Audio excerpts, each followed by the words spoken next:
Monoteísmo. Em relação a conceitos de divindade, monoteísmo é a crença que prevalece na maioria das grandes religiões ocidentais, é a convicção de que existe um só Deus. Há exemplos em muitas religiões de que o monoteísmo nasceu como reação à adoração de vários deuses. Politeísmo. O Islã tem suas raízes numa renovação ou reforma da antiga religião dos nômades árabes, a qual possuía numerosos deuses tribais. Isso a gente sabe. Antes do islamismo, vocês devem lembrar que o povo de Israel era monoteísta e tinha problemas com os outros povos da mesma região. Monolatria, não confundir com monoteísmo.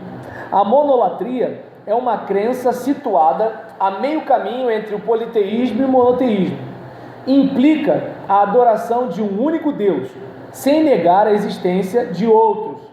Um Deus escolhido entre vários, o Deus de Abraão, Isaac e Jacó. Por exemplo, na religião germânica se podia escolher entre Thor ou Odin. Thor é aquele cara que as nossas crianças veem como super-herói.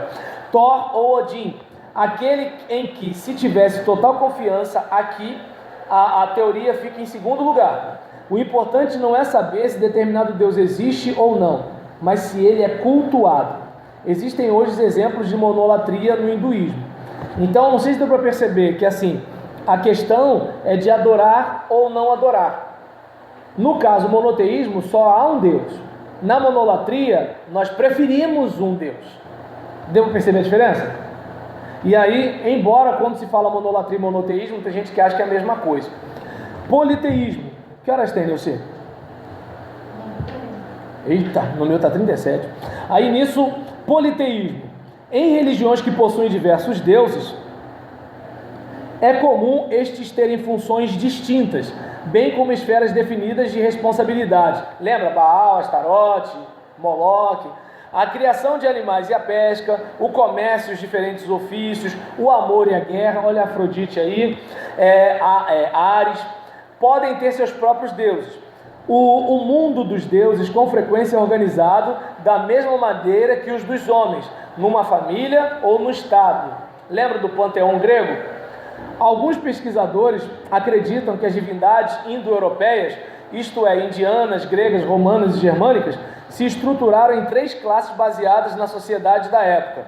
O monarca, que muitas vezes era também o sacerdote, a aristocracia, os guerreiros e os artesãos, agricultores e comerciantes. Era comum as pessoas venerarem o Deus que ocupava o mesmo lugar que elas na escala social. Geralmente o Deus Supremo é o Deus do céu. Isso não implica que ele habite no céu, mas que se revele no firmamento e nos fenômenos associados à abóbada celeste. Em muitas religiões, o Deus do céu faz par com uma divindade feminina. A imagem do casal céu e mãe terra é de fácil compreensão para a sociedade agrária. A terra é fértil e dá o alimento ao homem, mas só depois de receber sol e chuva do céu. Além dos deuses reis, familiares para nós, porque se encontram na mitologia clássica e na germânica, há uma grande quantidade de deuses menores e espíritos em volta de nós, que são patronos de determinadas doenças ou de certas profissões. E aí nisso tem também o panteísmo. O panteísmo é uma crença que difere tanto do monoteísmo como do politeísmo. Aqui, a principal convicção é que Deus, ou a força divina, está presente no mundo e permeia tudo que nele existe. O divino também pode ser experimentado como algo impessoal, como a alma do mundo ou um sistema do mundo. O panteísmo costuma ser associado ao misticismo, no qual o objetivo do mortal é alcançar a união com o divino. Então, que horas tem? 42? Então eu entendo que é melhor parar, porque no meio de falar de animismo e crença nos espíritos, a gente vai com certeza tocar a campainha. Ia falar alguma coisa, Carlos? Então beleza. Então eu não sei se deu para a gente perceber, né, que essas ideias do sagrado, elas vão variar de religião para religião, de época para época. E, por exemplo, hoje, de certa forma, nós não teríamos... Tem até uma série que, como a gente é crente, eu não vou recomendar você assistir, porque tem algumas cenas picantes, né? E aí pode fazer vocês sonhar com o que não deve. Mas, assim, deuses americanos, que assim fala da luta dos deuses clássicos, como Odin e outros deuses do passado, de querer ocupar um lugar no coração humano em competição com o deus da mídia, o deus da tecnologia. Assim, é um negócio interessante. Eu não sei porque tudo tem que botar gente pelada, né? Mas assim, é uma discussão bastante interessante em que fala sobre a questão de deuses. Por que deuses? Porque ocupam o centro da vida da pessoa. A questão não é se existe ou se não existe. A questão é de ser adorado ou não. A mídia, né? A mídia social, a mídia impressa, a mídia eletrônica, tudo bem, ela não é uma divindade em si, mas ela pode se tornar um Deus para as pessoas.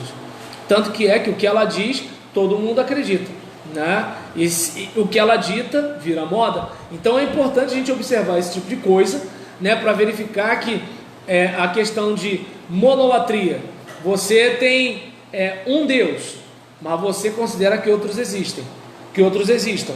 Monoteísmo, só existe um Deus, o resto é tudo falso Deus. Daí onde, por exemplo, no monoteísmo, o que não é o Deus que a gente serve é demônio. E isso não precisa ser necessariamente da religião A, da religião B, da religião C. Pode ser qualquer outra coisa que ocupe o lugar de Deus nas nossas vidas. Estou falando isso para quê? Para a gente não ficar atacando a religião dos outros. Até porque eu atacar a religião do outro não vai resolver em nada.